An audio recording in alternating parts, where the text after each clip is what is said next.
Pepi, el tobillo. El tobillo, el turmell. El turmell. Nosaltres som voluntàries de la xarxa lingüística de Parlar per Conviure.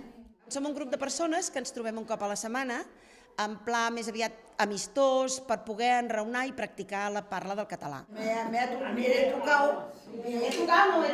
tocat. Hi ha diferents nivells, hi ha persona que li és més fàcil, persona que li és menys, però entre tots hi ha un ambient de camaraderia i de moltes ganes de passar-s'ho bé i s'ajuden uns als altres i ens sembla que és una tasca constructiva i a més que està oberta a tothom que hi vulgui participar.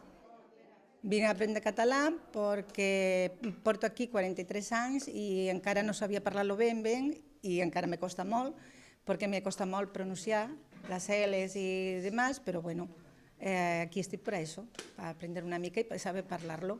Entender-lo, lo entenc, ja no me surt.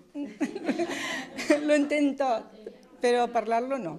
Jo animo a tothom que pugui, que tingui un parell d'hores per dedicar-li, que s'apunti, que ho passem molt bé i a més aprenem moltes coses. On porta les polseres als dits? No. Amb la Maria ens trobem i preparem les sessions, no fem res improvisat. Mirem de tocar diferents temes, de fer la classe amena, un dia llegim, l'altre dia fem com converses entre unes i les altres, cançons, endevinalles.